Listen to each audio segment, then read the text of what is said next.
Dari awal sampai terakhir kata kuncinya adalah kita. Dari sudut pandang anak, anak tak pernah siap ayah ibunya pecah. Juga tak ada di antara kita ayah ibu anak-anak yang sejak kecil menyiapkan anaknya untuk kemungkinan terhempas karena biduk rumah tangga pecah. Sehingga anak selalu menjadi korban utama perpecahan. Mereka, anak-anak kita tak pernah mau mimpinya orang tuanya harus tetap utuh. Bapaknya sebagaimanapun nakalnya, dia harus tetap bersamanya. Seperti satu surat elektronik dari seorang anak perempuan tentang bapaknya. Kupastikan aku memang jarang bertemu ayah dibanding ibu lantaran ayah bekerja di luar rumah dan pulang ketika kami telah bersama-sama letih untuk berbicara satu sama lainnya. Tapi aku percaya mungkin ibu yang lebih kerap menelpon untuk menanyakan keadaanku setiap hari. Tapi aku tahu sebenarnya ayahlah yang mengingatkan ibu untuk menelponku. Semasa kecil ibuku lah yang lebih sering menggendongku.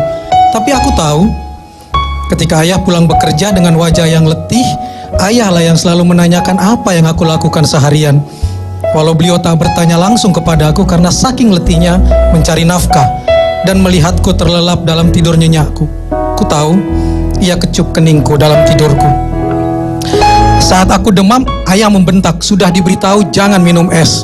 Lantas aku merenggut, menjauhi ayahku dan menangis di depan ibu. Tapi aku tahu ayahlah yang risau dengan keadaanku, sampai beliau hanya bisa menggigit bibir menahan kesakitanku. Ketika remaja aku meminta keluar malam, ayah dengan tegas berkata tidak boleh. Sadar, ayahku hanya ingin menjagaku, karena beliau lebih tahu apa yang ada di luar.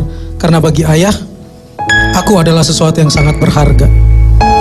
Saat aku sudah dipercaya olehnya, ayah pun melonggarkan peraturannya.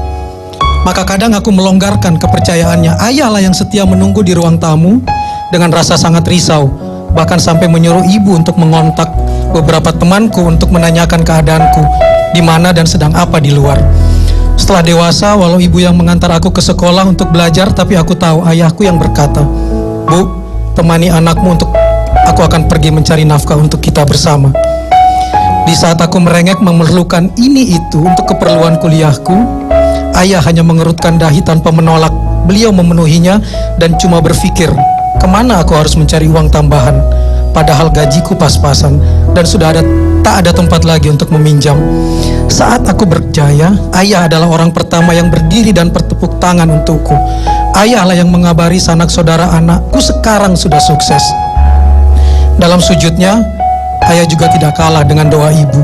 Cuma bedanya, ayah simpan doa itu di dalam hatinya. Sampai ketika aku menemukan jodohku, ayahku sangat berhati-hati mengizinkannya.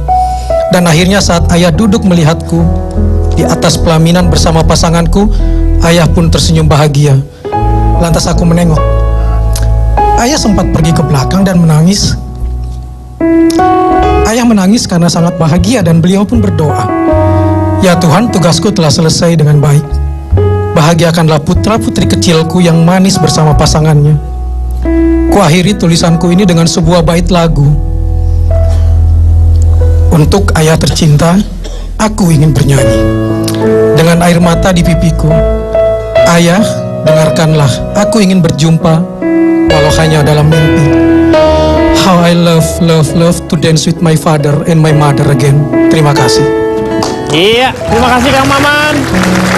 Terima kasih juga untuk rekan-rekan dari Unika Atmajaya Jakarta.